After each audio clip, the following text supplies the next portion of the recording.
Hey everyone, this is Angelique from the Growing Old in America blog. I thought one thing that might be helpful to start out with for one of the first video posts of the blog would be to talk about ageism and age discrimination in America. So, here it goes. What is ageism?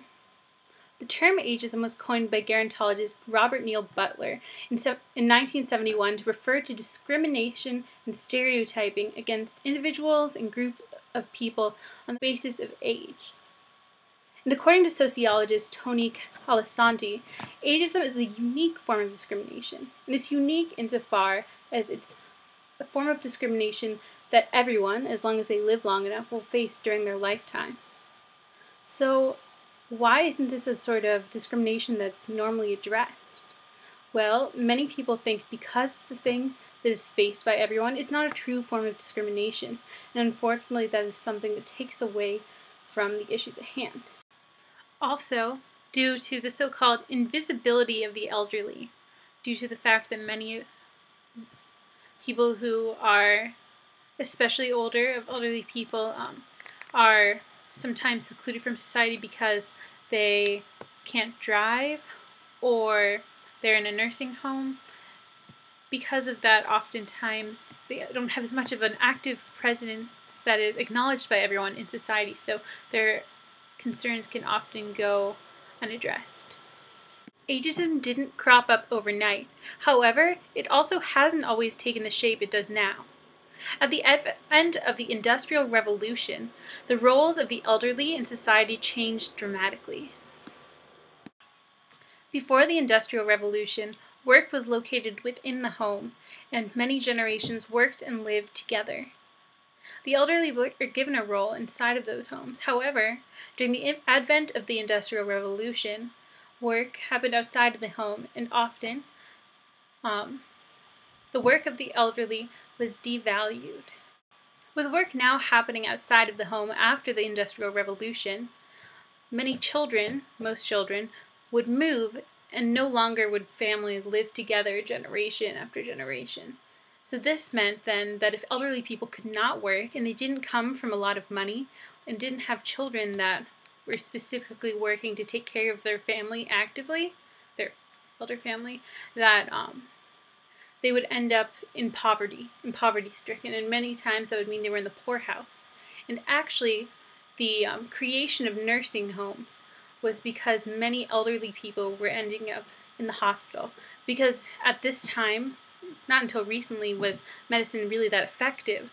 So basically you could be taken care of in the home or in the hospital, and there really wasn't much of a difference with medicine. It was just sort of another thing you could try.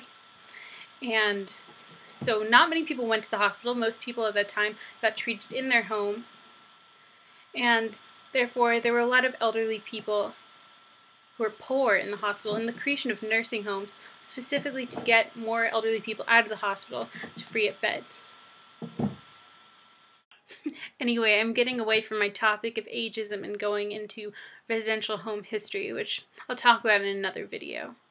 But anyway, what I'm trying to talk about there is the roles of elderly have changed, and that is something that has led to discrimination. Margaret Cruikshank, who wrote the book Learning to be Old, also has a theory about different ways that ageism came to be. And one thing she talks about is witchcraft. So think back to the Salem witch trials. If you've read anything about scholarship about the Salem witch trials, basically the idea of the witch, and this also occurs in many folklore stories, is that the witch is basically the woman who falls away from the norms of society. And so basically the witch character is reviled, and this is a way of society kind of tempering down what is undesirable. And basically in all witchcraft stories, the witch is described as an old woman. They talk about her as sexless, frumpy, she has frazzled hair, and she's evil. And back in the day, the crone figure was something that was revered. So this is a definite shift.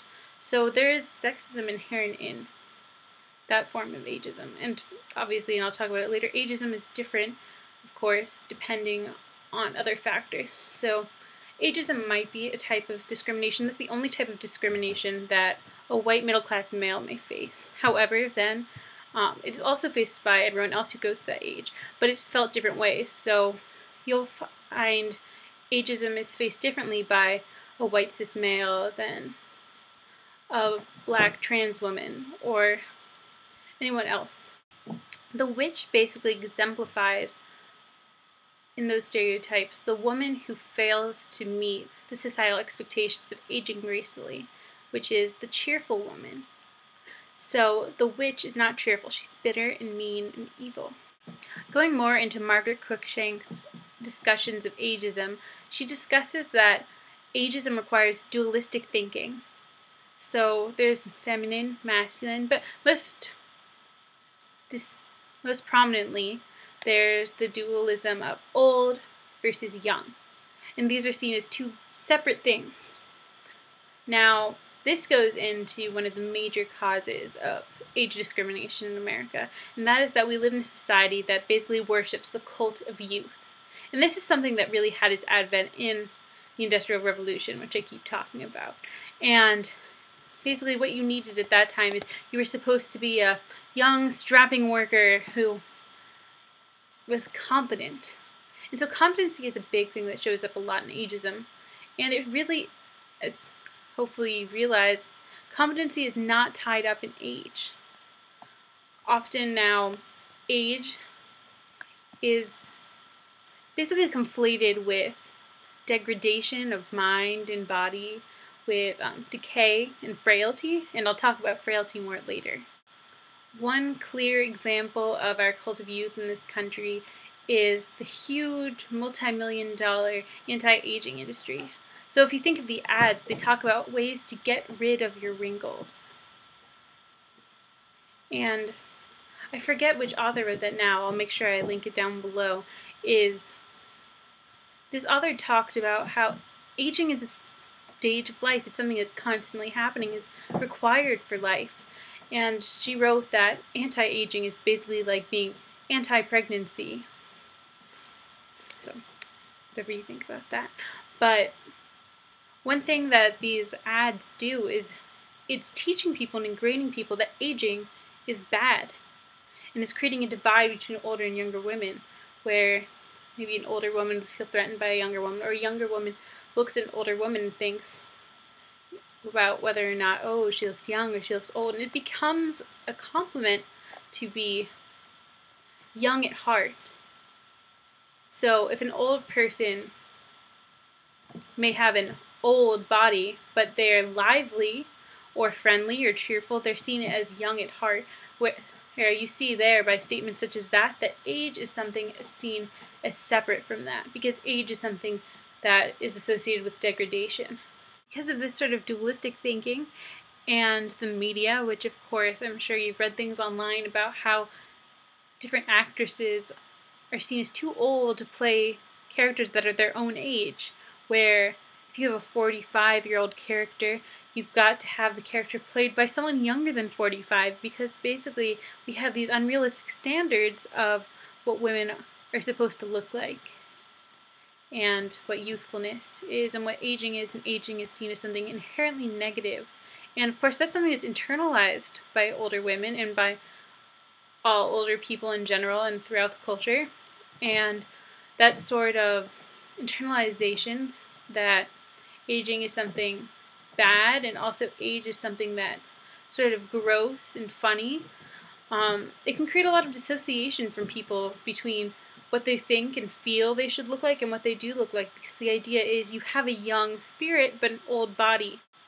This sort of separation between the body and the spirit is the result of really widespread rationalist thinking in the United States. And the rationalist idea is basically that human experience and mortality, it's intelligible.